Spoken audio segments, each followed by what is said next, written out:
So friends, yesterday we have been talking about the chemical characterization after having talked about microscopy.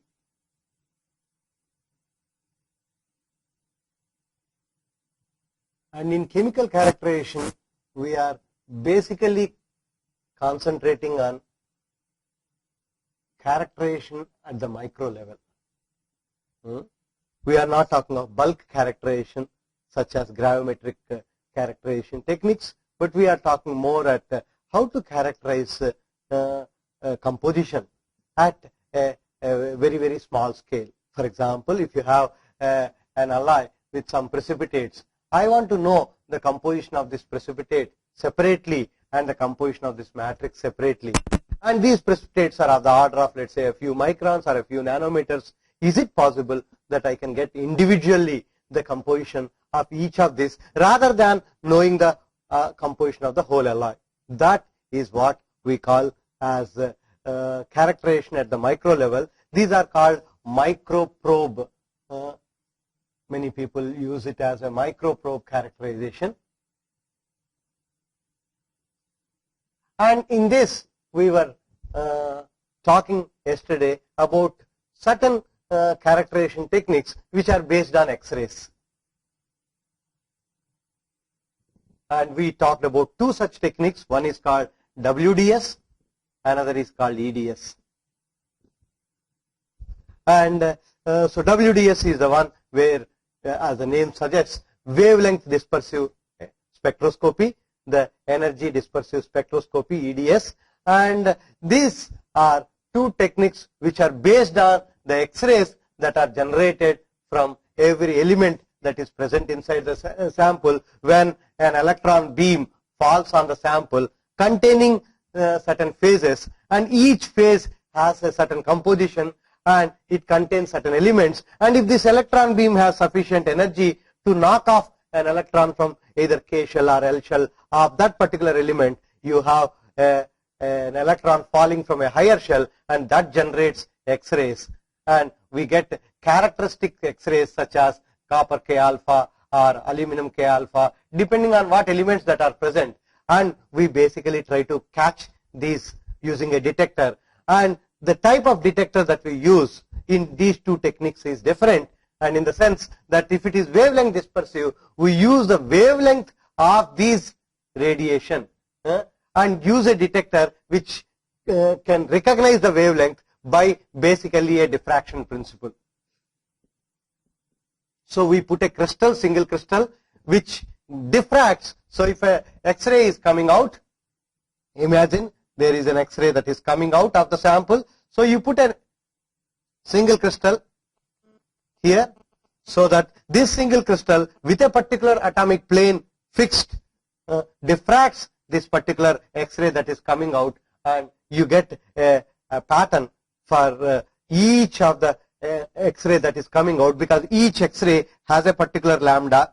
If it is copper K alpha or aluminum K alpha, each of them have a particular lambda. For each lambda, there is a certain theta, because we know lambda equal to 2d sin theta, and from that we can say that if the lambda is fixed for a given d, there is a fixed theta.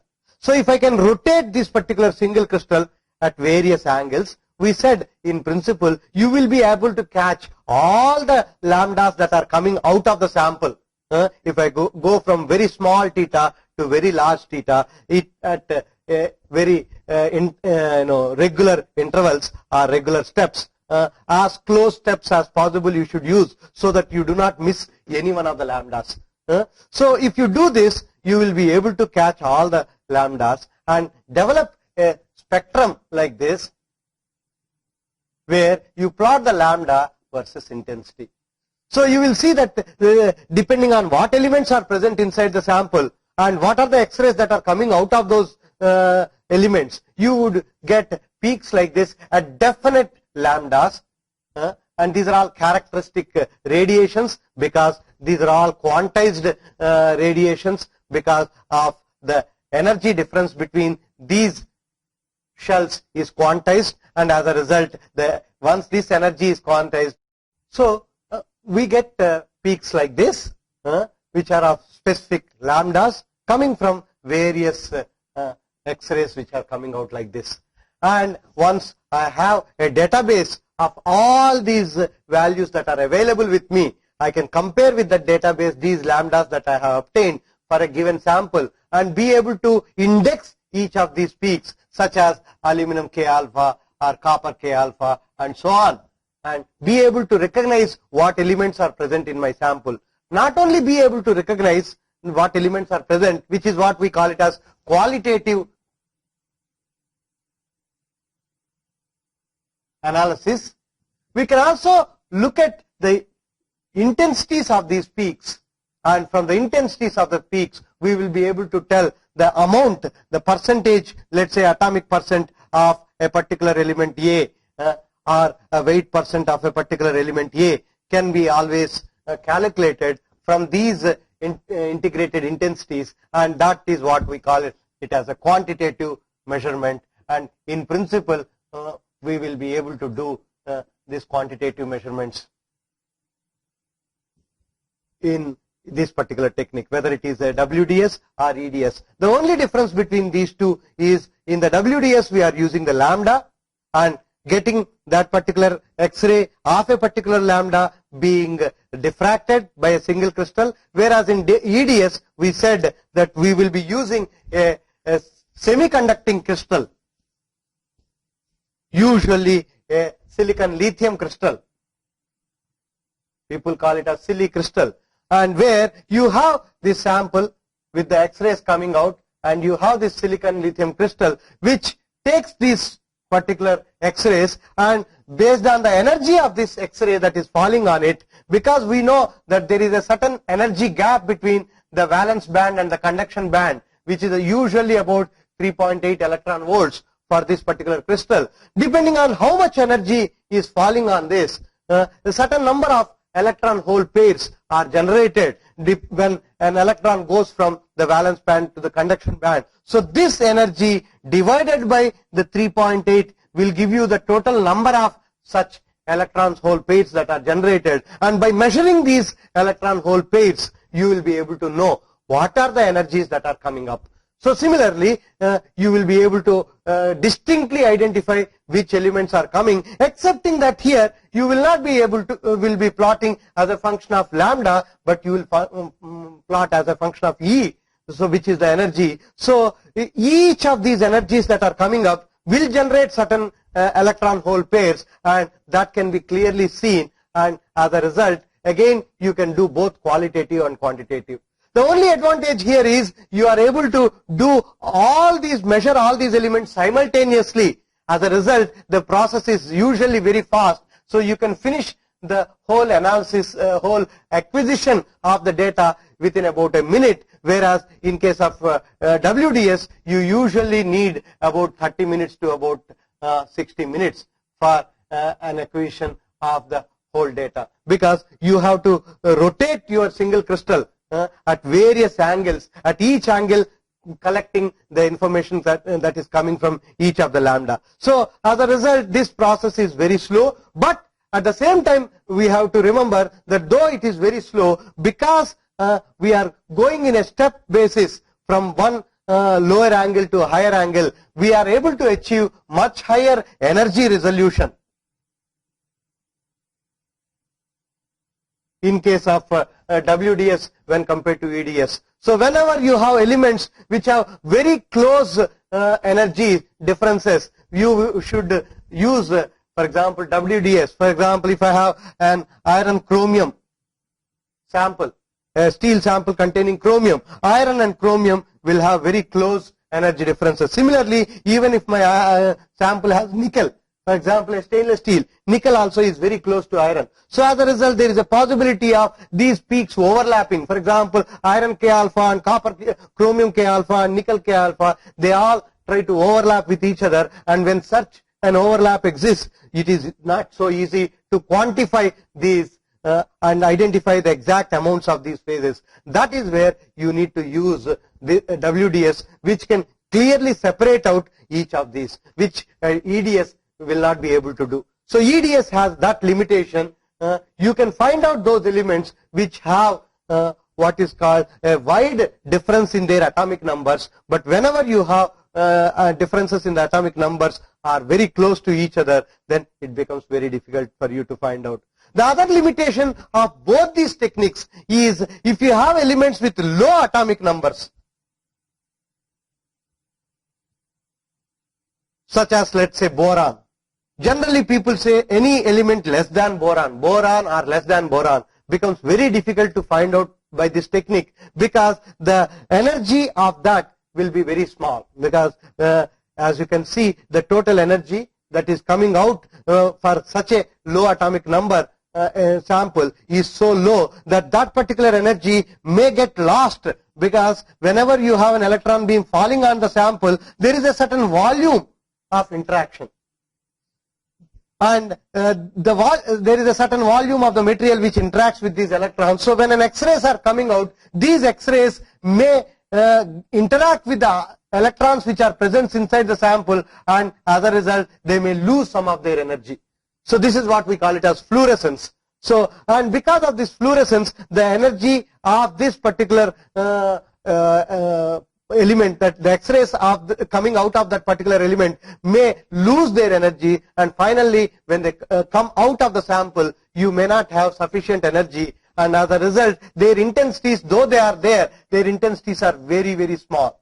It is almost similar to saying that in case of alloys, with when the second phase volume fraction is very small, X-rays cannot give you the peaks which can represent the second phase easily. So you will get peaks in X-ray. For example, if I am talking about, as I mentioned in one of the previous classes, if I take a steel with about 0.2% carbon, we said the amount of Fe3C phase is usually about 3%.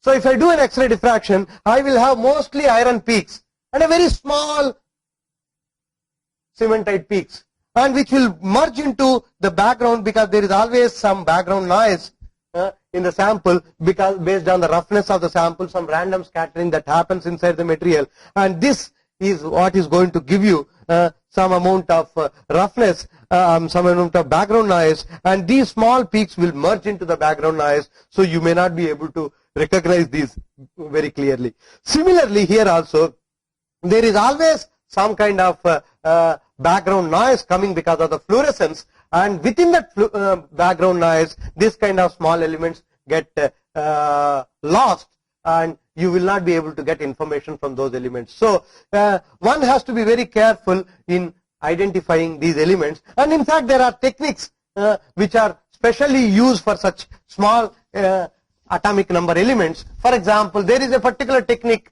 which is used in TEM more than in SEM, which is called yields. This is called electron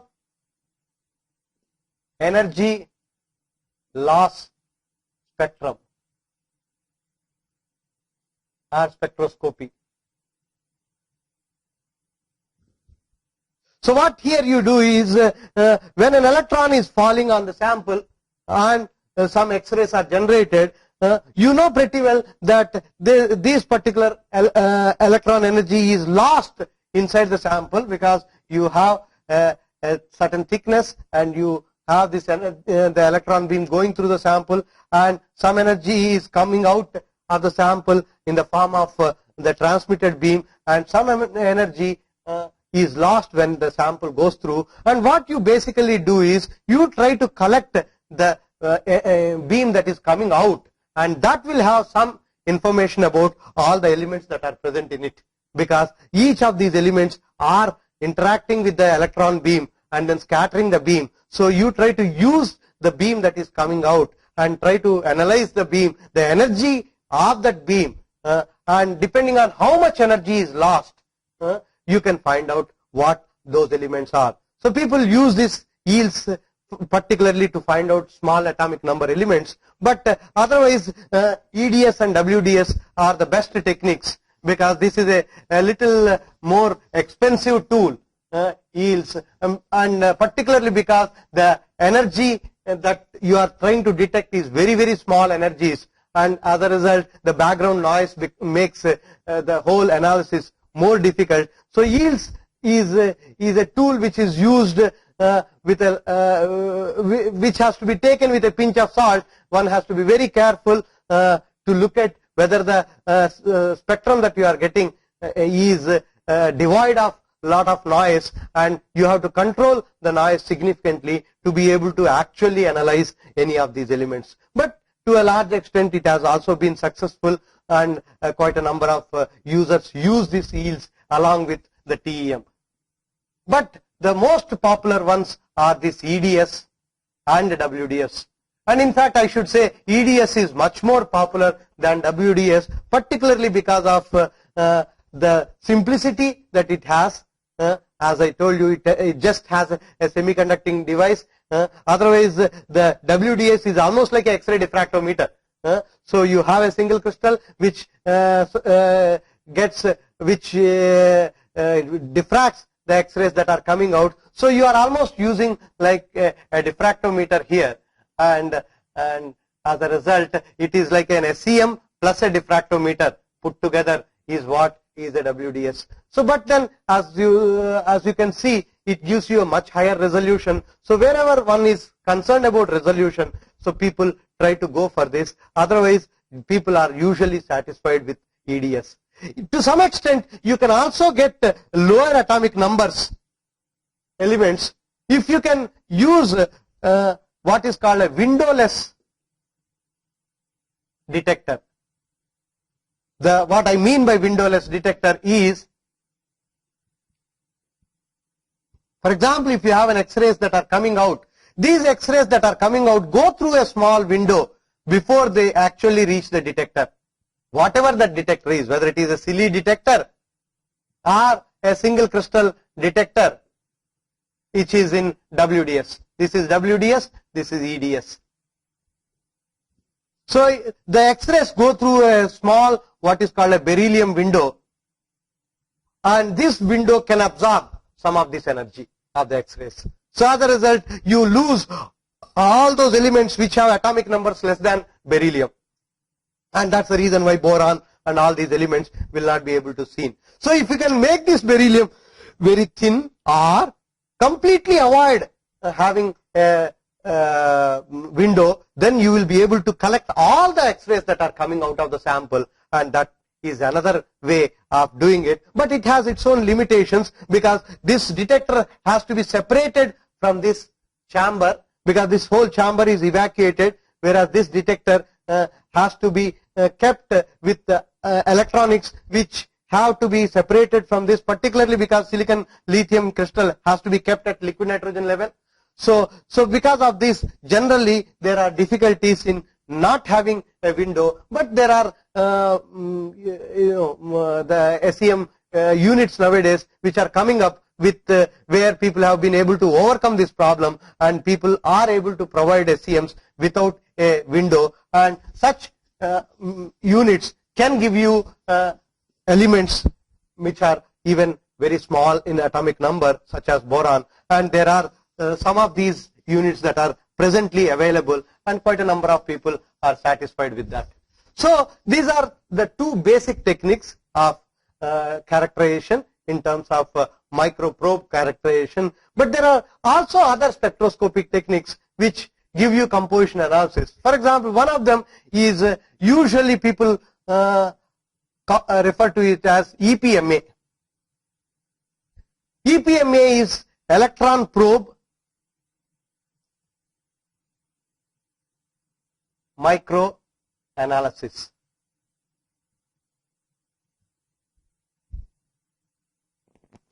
Electron probe microanalysis system actually is a WDS system. It is an SEM with a WDS. Excepting that we don't call it as an SEM with WDS, because this particular unit is exclusively used for microanalysis more than for microscopy. In a SEM is mostly a microscopy. If you want, you can add a WDS or a EDS, but otherwise you use it as a microscope. Whereas EPMA is exclusively a unit which is used only for composition analysis, of microstructures, and as a result, because your interest is to find out the composition analysis of each of these phases, obviously you have to have a microscope attached to it. So the microscope is more for identifying the phases to do the microanalysis rather than actually doing. So the spatial resolution of this microscope is not so high. People don't use a very high spatial resolution, but the energy resolution is very high.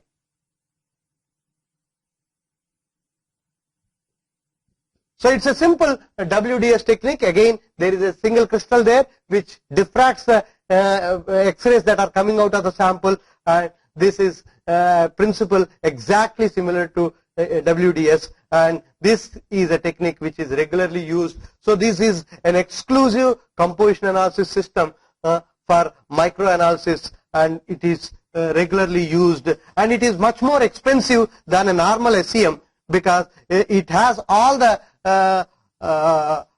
electronics that are necessary for us to be able to achieve very high energy resolution in an SEM. So that is another technique which is in addition to EDS and WDS. EPMA is a more popular technique.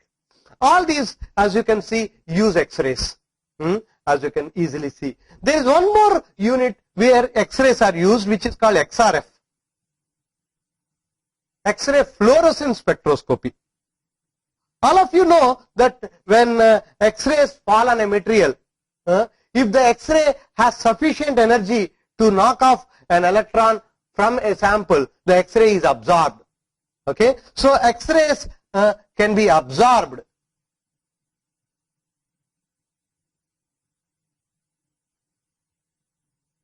Depending on what elements are present. For example, this absorption is what we use when we are talking about, for example, if I use copper K alpha to study the X-ray diffraction of an iron-based sample, let's say steel. We see this problem that when I send a copper K alpha onto a steel sample and I try to collect the X-rays, and I see these X-rays that are coming out have a very low energy. The reason why they have a very low energy is because the energy of this copper K alpha is sufficient enough to knock off an electron from the steel sample, from the K shell of the steel sample. If this is a nucleus and this is a K shell. So the X-ray that is falling here can knock off an electron, and as a result, most of the energy of this X-ray is lost in knocking it off. So whatever is the work function for this particular electron to be knocked off is an energy that is supplied by this copper K alpha, which is coming out with 1.54 angstroms. Whatever energy that it has is being used now to knock off an electron, and because of that, all the energy is lost. And once the energy is lost, the diffraction pattern that is coming out will have a very low energy. And as a result, many a times you see that if I use a copper K alpha for a steel sample and look at intensity versus 2 theta, you will see that all the peaks are very small. This is the problem, people call it as fluorescence. And that's why people always say, do not use copper K alpha for a steel sample. All olden XRD machines, now the new XRD machines where we use monochromator with a fluorescence correction are able to take care of that. Otherwise, usually you will not be able to use copper for an iron. What the reason is because of this loss, and this loss is usually, if you look at this loss, the loss can be shown usually as absorption coefficient. There is a parameter called absorption coefficient which is called mass absorption coefficient. The mass absorption coefficient always shows something like this. So there is a sudden energy loss here whenever you reach a particular lambda, which is sufficient to knock off an electron. In fact, this is the principle where we use a filter. For example, if you have a K alpha and K beta inside your samples, and you want to knock off the K beta because you want to have a monochromatic radiation, we usually put a nickel filter, for example. Nickel filter is such a material, nickel is such a material whose K absorption edge falls between the K alpha and K beta of copper. So that the energy, because this is the lambda which is increasing in this direction, so the lambda of copper K beta is lower than the K absorption edge of nickel. If the lambda is lower, that means the energy is higher. So this energy is sufficient to knock off the K electron from the nickel. As a result, when you send these X-rays containing both K beta and K alpha of copper through a nickel filter, immediately the K beta energy is used up to knock off an electron from the K shell of the nickel. So K beta energy is lost. So the K beta intensity comes down, whereas the K alpha, because its lambda is higher, that means its energy is lower than that is required to knock off an electron from K shell. So you don't see much of loss of K alpha, whereas the K beta is lost. And as a result, after it comes out from the filter, if you look at it, you will see such a situation. The K beta intensity significantly comes down with respect to the K alpha intensity, and as a result, we are able to filter out the K beta, reduce the intensity of K beta significantly, and be able to achieve what is called almost a monochromatic radiation. This is exactly based on the fluorescence that I am talking about. So the whole concept of filtering that we use in X-ray diffraction, which is regularly used, there is no X-ray machine which does not use a filter. Because whenever you are generating X-rays, you are automatically, if you are using a copper target or an iron target or a chromium target or a cobalt target or a molybdenum target, whatever target you are using, you always usually generate both K alpha and K beta. You not only generate K alpha and K beta, there are also possibilities that you also generate K alpha 1 and K alpha 2 also. These two are so close that it is very difficult to separate these two, but generally K alpha and K beta are reasonably spaced, and you can by identifying a proper filter whose K edge falls between these two, you will be able to filter out the K beta. And if you do not filter out the K beta, what you see is you will always be supplying 2 lambdas onto your sample. So for every HKL plane, you will be getting 2 peaks. So that's why sometimes when you look at your XRD pattern, you would have seen, if I am doing let's say pure iron, or let's say whatever it is, let's say I am working on iron sample, I am supposed to have 110 peak, 200 peak and 211 peak and so on. So you would see that usually there will be 2 110 peaks and 2 200 peaks, one of a lower intensity, one of a higher intensity, coming because of the 2 K alpha and K beta. And one of them has a lower lambda, because K beta is a lower lambda, and because we know lambda equal to 2d sin theta, for a given d, if the lambda is lower, theta is lower. So K beta always gives you, this is the 200 peak coming from K beta, this is the 200 peak coming from K alpha. So you can easily see 2 sets of 2 peaks coming for every sample, and that really confuses you, particularly when you have more than one phase present. If your alloy is only a single phase material, there is no problem. I can easily recognize that this is the one. But if you have a second phase, let's say if I have a steel where iron and cementite both are there, alpha and cementite, and it is possible that some of these K beta peaks may be overlapping with the cementite. So I do not know whether this peak is coming because of cementite, because it's a small peak. I will be able to think that this is cementite peak, but actually it is a K beta peak. So one has to be careful in suppressing this K beta, and people spend a lot of energy to somehow suppress this to get a completely monochromatic radiation. And whereas in our chemical analysis, what we want to use is, let us use this particular principle to analyze what elements are present. So if I have some X-rays generated, and allowed to pass through a material, whatever material is. Let's say I have an aluminum copper alloy, and it goes through the aluminum copper alloy, and you know that when I have some X-ray, copper K alpha, let's say I am sending it. So when these X-rays are sent onto a material, they are absorbed, and depending on the absorption of the energy, I will be able to generate certain edges, whether it is K edge of aluminum or K edge of copper. I will be able to see by looking at the spectrum that I get out of the sample. I will be able to identify each of these peaks and finally be able to say which elements are present. So we can use this fluorescence, which is nothing but the loss of X-rays, to be able to detect which elements are present. So this is another technique, XRF, which is mostly like an X-ray diffractometer, excepting that the X-rays that we are generating, we are not using for a diffraction purpose, but we are using for identifying the composition of an alloy by allowing the X-rays to fall on the sample, and rather than collecting the diffraction pattern, we are collecting the X-ray, the fluorescent X-rays that are coming out, and from the fluorescent X-rays that are coming out, I am able to detect which elements are present. So all these are basically based on the X-rays. There are also techniques where we don't use X-rays.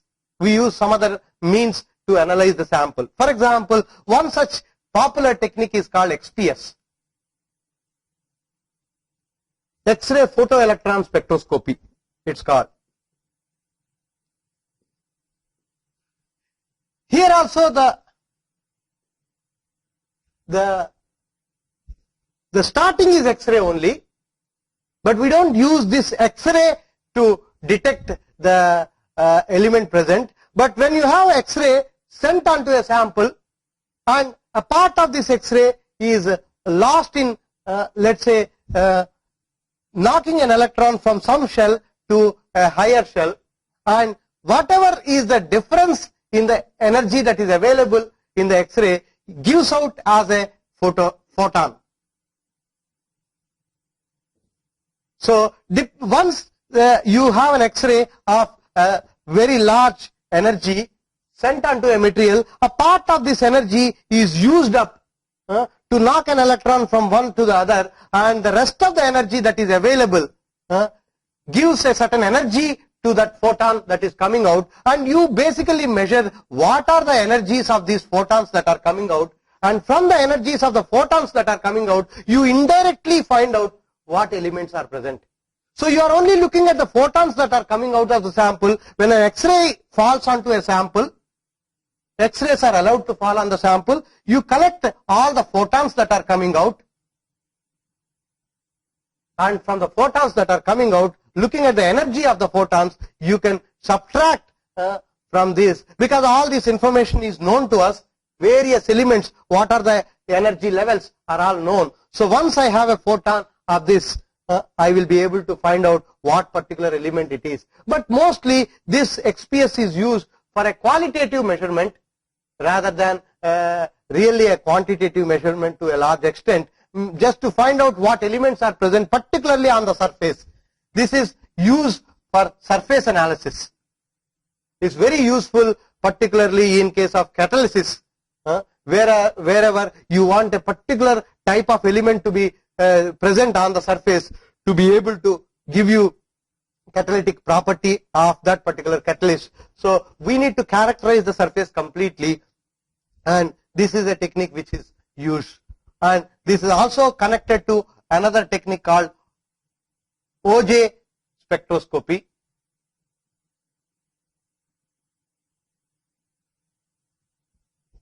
Which is again related to the photoelectrons that are coming out from the surface rather than from the depth. So in principle, what we can do is, if you want to find out what are all the elements present in a sample, you measure what elements are present on the surface using this technique and sputter away a thin layer, and again allow the X-rays to fall on that, again find out what are the elements present on the surface. Like that, you can do what is called depth profiling.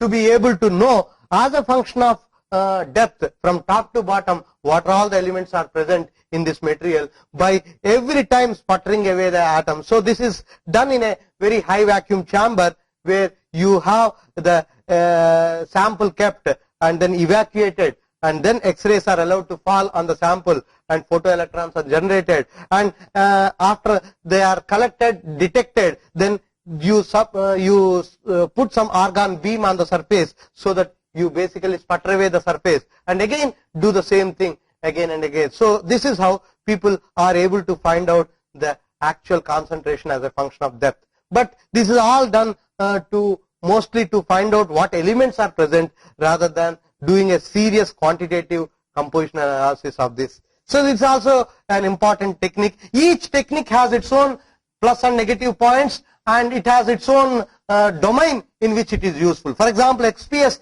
is a special technique to be used for surface analysis. Mostly it is for surface analysis.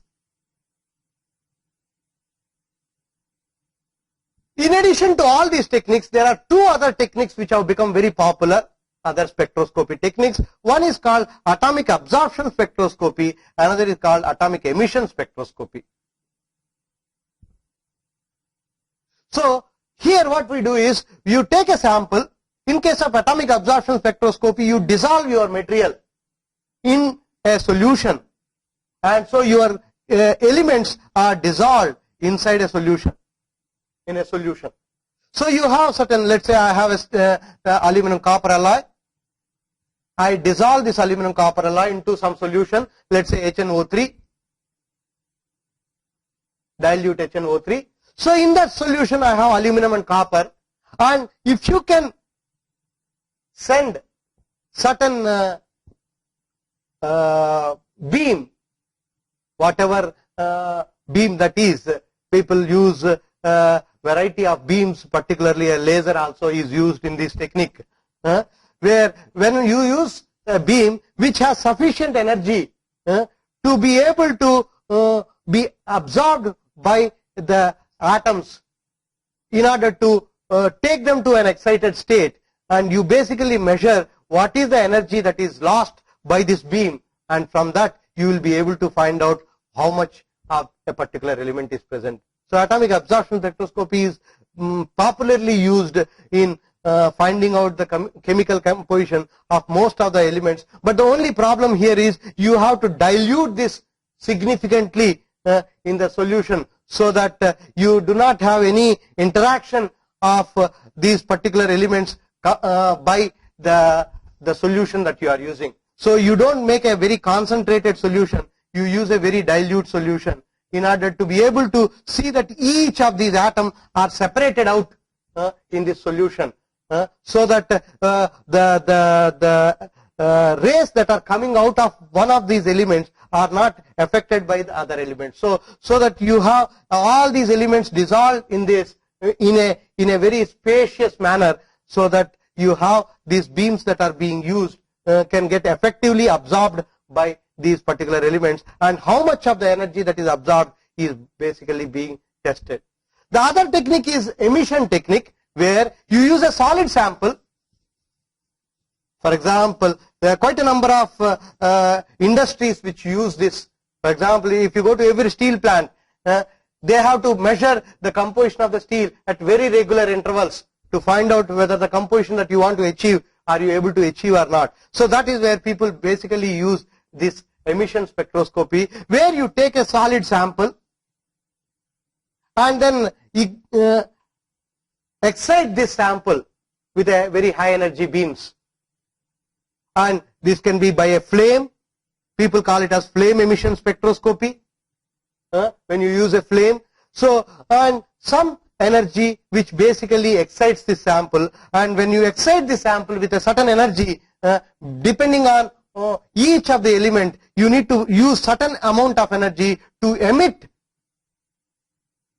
this particular atom out of this. So you are using certain energy to emit the various atoms from this. Basically it is like a sputtering of that atom. So you have to take this particular atom to a gaseous state, and the energy that is required to take this atom to that gaseous state is what is measured, and that is able to give you information about what are the elements present and also the amounts of the elements. So both these can be checked by using an atomic absorption emission spectroscopy. So atomic emission spectroscopy is more popular because you don't need any sample preparation. You simply just need to polish your sample and then carry out this analysis, and quite a large number of people use this. And there is also what is called plasma inductively coupled plasma, ICP, AES or ICP OES, some people use. So here the beam that is used is a plasma. So you generate a plasma, and this plasma is allowed to impinge onto the sample, and then from that you emit the atoms. So it is either optical emission spectroscopy or atomic emission spectroscopy. So in both these techniques, basically both have the same principle, where we are only using a plasma as a source for emitting the emitting the atoms out of the sample, and depending on the energy that is absorbed from this plasma to emit these atoms, you are measuring the total amount of these particular elements present. So these are all techniques where you are actually measuring very small areas. As you can see, every one of these techniques, what you are measuring is very, very small areas. You are not actually finding out the bulk composition of the sample, but of course you assume that, particularly in case of AES, that whatever composition that you are measuring from this small area is what represents the whole sample. So this is a limitation of these techniques that you assume. So ideally gravimetric analysis is the most ideal technique, but it has limitations in terms of its sensitivity or resolution. So you will not be able to find out very small quantities of elements present in a gravimetric analysis, whereas this particular techniques can give you even up to the ppm level. So you will be able to measure even up to the ppm level. For example, trace elements that are present in steels can be measured, but all this can be done only with one limitation, in the sense that you are assuming that the sample is representing the whole alloy, and or the particular region is representing the whole alloy. So this is one of the limitations of this technique, and within that limitation, these are all wonderful techniques where one can get a lot of information. With this, we will close this part.